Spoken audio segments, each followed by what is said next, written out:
Welcome to Hochoka Podcast. How is it that a former United States Marine from Texas with a Poly-Sci major finds himself deeply involved in the spiritual and administrative life of St. Joseph's Indian School? Let's talk with Father Greg Schill, SCJ, and learn all about it. Hello, Medakiepi. Welcome to Hochoka here at the center of St. Joseph's Indian School's campus. I'm Scott Wooster, your Hochoka host. Today we're talking with Father Greg Schill, SCJ. Father Greg first joined us here at St. Joe's in summer of 2021 as chaplain and spiritual director. He's had some time to get to know all of us, and what better time than now to help our audience get to know him better as well. Father Greg, warm welcome to you at Hochoka. Thank you, Scott, for having me here. It is wonderful to be here today. Awesome. Let's note that as of August, we have new leadership at St. Joseph's. Jenny Renner-Meyer is Chief Executive Officer with responsibility for St. Joseph's Indian School, the corporate services area, and all other apostolates of the Priests of the Sacred Heart in South Dakota. Father Greg Schill is president and serves as spiritual advisor with responsibility for integrating the mission, beliefs, and values of the Priests of the Sacred Heart into their work in South Dakota. Also with them on the management team are Corey Christensen, Executive Director of Development, and Robin Connect, Executive Director of Child Services. So we'll start off with a little thing that we do here at Hochoka called Rapid Fire. I'm going to hit you with questions. You give me a brief answer, and we'll move on to the next question. And if there's something I need to unpack at the end of that, we'll take care of that. Excellent. Okay, so the best food. For me, the best food is chicken enchiladas or anything Mexican. Okay. Best music. I like soft music or like sort of like what they call white noise these days. Oh, okay. Yeah. When you were younger, I used to take an interest in hiking. It's something I've always had a passion for and something I continue to do today. I kind of started at that very youthful age. Okay. Failure is? Failure is acknowledging growth and taking the next step toward success. Yeah. And success is? Learning from the past and accompanied by a positive attitude. There we go. Your secret indulgence is? I love chocolates. Can't hide that. Okay. Yeah. Okay. What is the best advice you've ever received? Listen and learn. Okay. Best advice you've ever given? Having a positive attitude. Yeah. Your favorite Old Testament prophet? It's the prophet Isaiah. Okay. And your favorite book of the Bible? First book of Kings. Okay. If you could be any place, it would be? Somewhere in the mountains of western Montana. Been there in the past. I love it. I'd love to go back. Yeah, it's beautiful there for sure. Being at St. Joe's is? It's quite a welcoming environment, and I must acknowledge, as we were talking earlier about, we've known each other for 4 years, and that's the duration of time I've been here at this point. Yep. Welcome, even after 4 years, has not even been close to being worn out. Yeah, it's just a welcoming environment. Absolutely. So, okay, so I'm gonna circle back on a couple of those. One, a couple deserve a longer explanation. Okay. Your favorite Old Testament prophet, I think you said Isaiah? Correct. And why? So the prophet Isaiah, my favorite prophet, because he lived through a lot of turmoil, and he still expressed hope even in the midst of turmoil, because he was a prophet during the time of an exile for Israel, but still saw hope in the future that something greater would come and bring hope and joy to the people. Yeah, and you talked about positive attitude and a hopefulness too, and I think that's got to influence you in some way too. That's correct. And your favorite book of the Bible? Remind me what you said. First book. My favorite book of the Bible is the first book of Kings. For me, I think it's because it kind of offers some historical accounts in there, talking about the line of kings and successions following the judges and the prophet Samuel and so on and so forth. And I just kind of get fascinated by that and David's unification of Israel, but also followed subsequently by the work of Solomon. Yeah. Yeah. I'm guessing you're a history buff too, aren't you? I love history. Yeah. Okay. Thank you for those answers to the brief questions. But let's get to know you a little better. And there's going to be things that a lot of folks on campus don't know about you. We see you day to day, but that doesn't mean we unpack each other's stories in that time. So we're going to unpack that today. Okay. Your childhood, what was it like?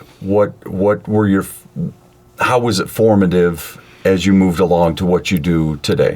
Okay. So I grew up in the city of San Antonio, Texas, which I must say has grown significantly since I was a child. A lot more traffic than there was then. Where I was growing up was on the edge of the city, but now it's kind of just in the middle of the city with a lot of commerce just around that neighborhood. So going back to the time of childhood, just knowing it was on the edge of the city, we used to have a few little baseball fields on the edge of the neighborhood. So that's where I got acquainted with and got to know a lot of the people living in the neighborhood. And so the influence they had is, you would see them the next morning on the school bus and just saying, hello, what's up? And just kind of developing those friendships. Something very special about that I haven't forgotten, because a lot of people with a lot of good positive attitudes and good upbringings in that neighborhood. Yep. Athletic, you were athletic and social when you were young? Athletic, I will humbly admit I was not very athletic. Okay. I participated in playing a few sports here and there. Yeah. And luckily these friends of mine kind of understood that and were supportive of that. Yep. Were you a churchgoer when you were young, or how did spirituality play into your life? Yes. So we went to church every Sunday. And we had Sunday CCD classes immediately after Mass, and we did that every single year, grades 1 through 12. Yep. So my family made sure that we went to church and that we attended religious education classes as well. What hit you where you decided that you were going to go in to be a priest of the Sacred Heart? And maybe that's a little farther down the road, but what built your religious life? That's a great question. And immediately after high school, I went into the service, the Marines, as we had mentioned early on in the podcast. And I went there because I didn't quite know what I wanted to do right after high school. I didn't feel like I was ready to step into a college classroom. And I also humbly admit that I was getting tired of going to school after 12 years of going grades 1 through 12. So I wanted to go into the service, and there are many of the people I was assigned with, particularly in my first duty station in Okinawa, Japan, starting off with the anxiety of being so far away from home, thousands of miles across the Pacific Ocean. I learned that those I was serving with also shared those anxieties, so it was an opportunity to just be there to support each other, be of service to each other, and kind of discover years later in reflection that was actually a ministry in itself, kind of an internal ministry with those people that I served with. So after the service, after I went into college, it was probably my third year in the university, I started seriously looking into the priesthood. And much of that was impacted by the time growing up and going to church and Sunday school, and B, the time in the service and realizing that some of that was actually a ministry in itself, and maybe this is something I might be able to actually do. And so I would decide to give it a try. So you didn't necessarily know it all the way along. Little things were happening, but you picked up on that later after. Took some processing and some reflection to do so. So Poly-Sci, where did you go to college for that? This is Southern Illinois University, Edwardsville, and I stress Edwardsville because the main campus is in the town of Carpendale, Illinois. Okay. But it's also part of the same system, but nevertheless in Edwardsville, which is a suburb of St. Louis, Missouri. Okay. And so that's where I got my Poly-Sci degree, with a minor in, with no surprise, history. Exactly. So now you're set up. Now you go work in politics, or you teach history, or you do something like that. All of a sudden, you take a left turn. What'd that look like? So third year in the university, I was so deep into the studies and the major, I didn't want to reverse that or take enough classes of philosophy, which I had to do anyway. I discovered as soon as I graduated from college and entered the seminary, they said, you have to take 24 hours of philosophy. So I returned to undergrad school immediately after. Okay. But where did I turn? I was kind of juggling back and forth between possibly law enforcement. I'd actually looked at the FBI. I had looked at the Secret Service. Wow. And this was kind of that part of that rally around the flag thing. These were in the months immediately after 9/11. Okay. When I think many others were looking at doing the same thing. And my father was even telling me right now a lot of people in those fields are getting ready to retire. So this might be a good time to go at it and apply.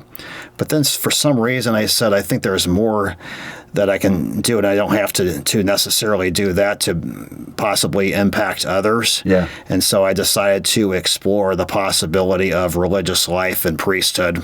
Yeah. And so here I am, 23 years later. Right. So it took you to Milwaukee, I assume? Did it take you there right away? I mean, how did you end up as an SCJ? So I had looked randomly for religious communities, not really knowing too much about them. Yep. And so I basically had to make a few phone calls and inquiries to different religious orders to learn a little bit more about them. Yeah. The Priest of the Sacred Heart is one of the ones that responded to my inquiries and invited me to what was called a come and see, to actually stay at the seminary with the students to see what it's like and what they study and what their life is like. And I was attracted to that. Yep. And of course, I didn't have 100% certainty at that time that I wanted to join them, but I said I'm going to give it a try and commit myself to 1 year here and see how it goes. And that 1 year commitment at this point has now turned into 22 years. Yeah. So it fit just right. And I'm glad it did, because part of it is, as we've known each other, I see you in that role. It makes sense to me. You wear that role well. I got to admit, when I read the script and found out you were a Marine, I thought, well, that doesn't seem to fit the person that I know now, a Marine or even a Secret Service agent or something like that. It surprised me. But you wear this role well, is how I would put that. So you end up in here at St. Joe's Indian School 4 years ago. How did that sit? How did you find your way here from Milwaukee? What was that like? This is a great story. So I served in the state of Mississippi for 10 years in parish ministry. We had 6 parishes that are staffed by the SCJs down there in northern Mississippi, which used to be very rural, but it's all basically suburbs of Memphis, Tennessee now. Okay. As many places are growing throughout the United States. I was there for 10 years, and one day my provincial had an annual visitation meeting with me. It happened on Zoom because this is right at the height of COVID. And so he was talking to me about how I'm doing and how is my assignment going. And I said, well, Father Ed, I've been here for 10 years now. And he cuts me off and says, I was going to talk to you about that. And I said, well, before you do, can I say something to you? And he goes, go ahead. Is the position of chaplain at St. Joseph's Indian School open right now? And he just basically slides his chair back, falls back and said, Greg, I was going to talk to you about this.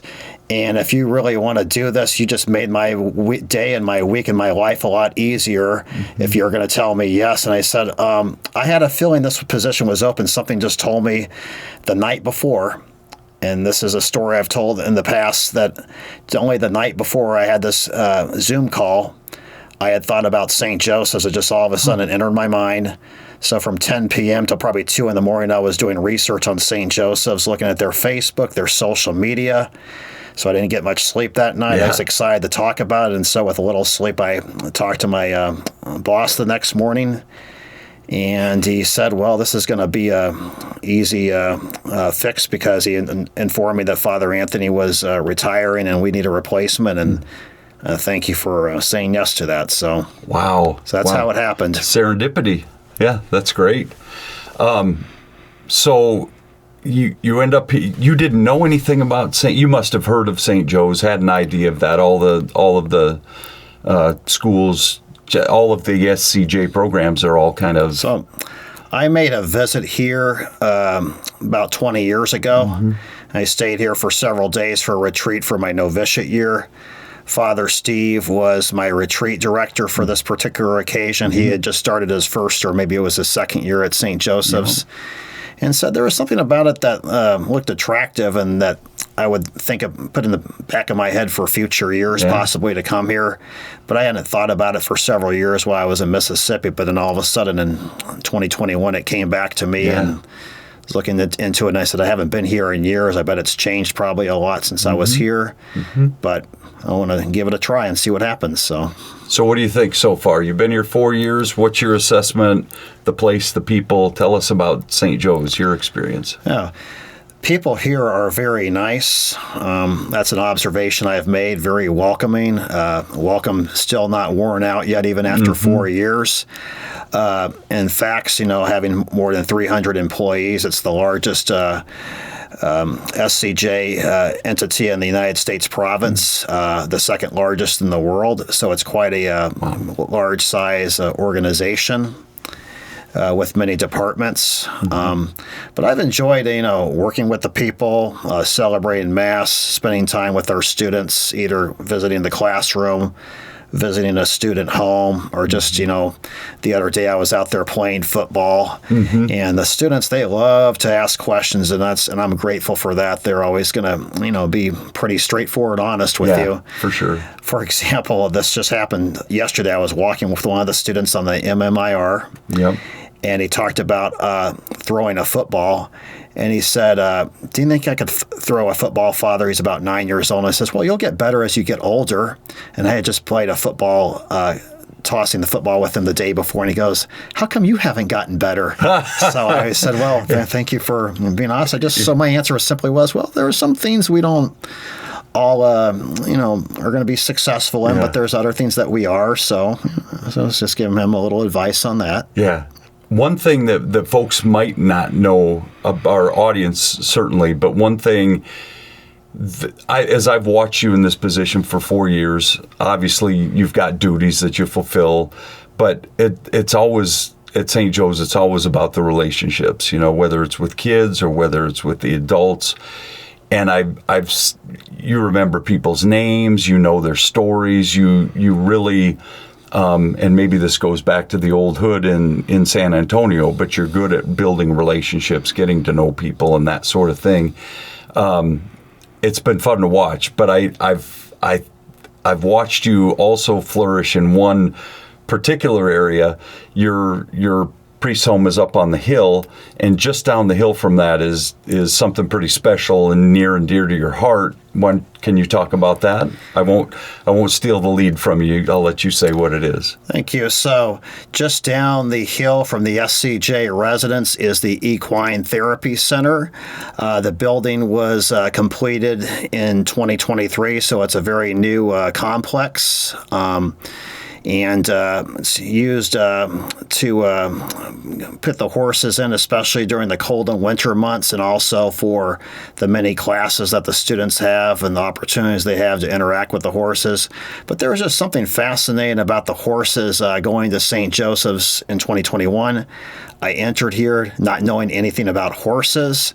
Didn't really even know how to properly feed them or where to place my hand if I was going to give them a treat. And I've come to the point not long after arriving that I no problem going out there to be with the horses, walk with them, even if they're much bigger than I am, just to interact with them. And I've learned that they're, very friendly. Overall, they're very easygoing. Yeah. And I can understand why this is such a great program for our students, and some of our staff, too, benefit as well from this. I've seen a few staff walking the horses around campus, participating in that kind of a therapy, just to have a nice horse that's very relaxing to be around, that's quiet, that listens. And as one student said a few years ago, I think this is when I first arrived here at St. Joseph's, she said, what I like about the horse is you can tell them anything you want and they won't tell anybody. Yeah, absolutely. And I see, as we were building the barn, I remember they were pastured right outside your front door, right? So you have daily interactions with these horses, and I think you still do, even with the barn. You sometimes will go down, make sure the lights are shut off, everything's buttoned up at the end of the day. Those kinds of things, right? Correct. And so at this time of year especially, I enjoy the time of year because as the weather is warmed up and they've been staying out in the pasture, it gets light a little earlier. So at 5:36 in the morning, I'm already up having coffee and looking out my window, and there they are out there either enjoying their food. Yeah. Sometimes they get into some early morning little fights. Yeah. You know, they're horses, but, you know, they're very good to have on campus and help our students benefit with all that they have to offer for us. Yeah, for sure. So I want to thank you for being on at Hochoka, for coming here in kind of a serendipitous way 4 years ago, and let's look forward to the future. Well, thank you for having me. It's been an honor to be here today. Absolutely. Yeah. We'd like to thank our audience for joining us here at Hochoka at the center of St. Joseph's Indian Schools campus, where we talk about issues that are central to Native American education today. Until next time, stay centered.